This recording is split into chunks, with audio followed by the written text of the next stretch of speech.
Hi friends, எல்லோரும் எப்படி இருக்கீங்க? நல்லா இருக்கீங்களா?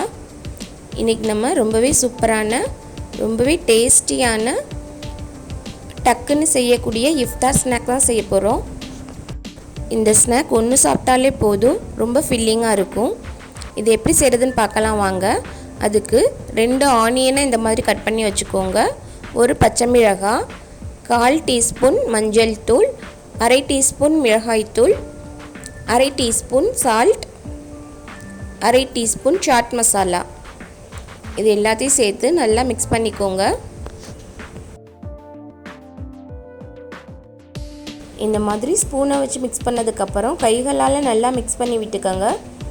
அப்போ தான் வெங்காயத்தில் உள்ள தண்ணி எல்லாம் வெளியில் வரும். இந்த டிஷ்க்கு நம்ம தண்ணி எதுவும் சேர்க்க போகிறதில்ல, வெங்காயத்தில் இருக்க தண்ணி மட்டும்தான்.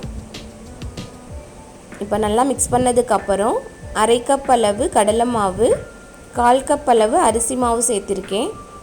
இதையும் சேர்த்து நல்லா மிக்ஸ் பண்ணிக்கோங்க.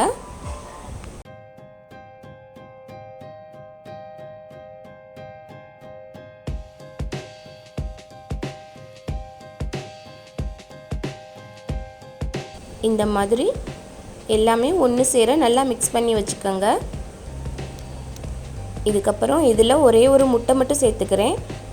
சோடா உப்பு வேறு எதுவுமே சேர்க்க தேவையில்லை. முட்டை சேர்க்குறதுனால இதோட டேஸ்ட்டும் ரொம்ப சூப்பராக இருக்கும், சாப்பிடவும் ரொம்ப சாஃப்டாக இருக்கும். முட்டையை சேர்த்து நல்லா மிக்ஸ் பண்ணி இந்த மாதிரி வச்சுக்கோங்க. அதுக்கப்புறம் நான் 2 முட்டையை பாயில் பண்ணி 4 நாளாக கட் பண்ணி வச்சுருக்கேன்.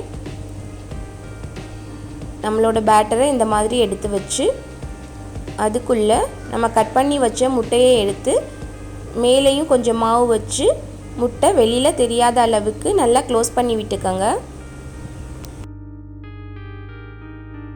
இதை இப்போ நம்ம ஆயிலில் போட்டு ஃப்ரை பண்ணி எடுத்துடலாம்.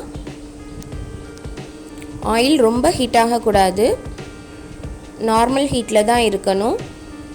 ஃப்ளேமை மீடியம் ஃப்ளேமில் வச்சு 2 பக்கமும் நல்லா வேக வச்சு எடுத்துக்கோங்க. முட்டை வெளியில் தெரியாத அளவுக்கு பேட்டரை வச்சு நல்லா கவர் பண்ணிடுங்க ஃப்ரெண்ட்ஸ். அப்படி இல்லைன்னா எண்ணெயில் போட்டதும் முட்டை தெறிக்கும்.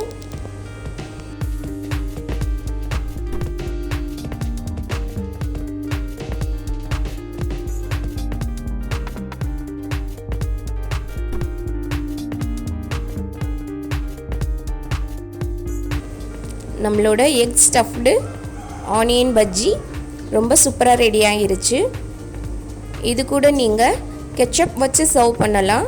அப்படி இல்லைன்னா தேங்காய் சட்னி, தக்காளி சட்னி எது வேணாலும் உங்களுக்கு விருப்பம் போல் வச்சு சர்வ் பண்ணலாம் ஃப்ரெண்ட்ஸ். ரொம்பவே சூப்பரான டேஸ்ட்டில் இருக்கும். கண்டிப்பாக ட்ரை பண்ணுங்கள். ட்ரை பண்ணிவிட்டு டேஸ்ட் எப்படி இருந்துச்சுன்னு கமெண்ட்ஸில் சொல்லுங்கள். இந்த வீடியோ பிடிச்சிருந்தால் லைக் பண்ணி ஷேர் பண்ணுங்கள். மறக்காமல் சப்ஸ்கிரைப் பண்ணுங்கள். தேங்க்யூ.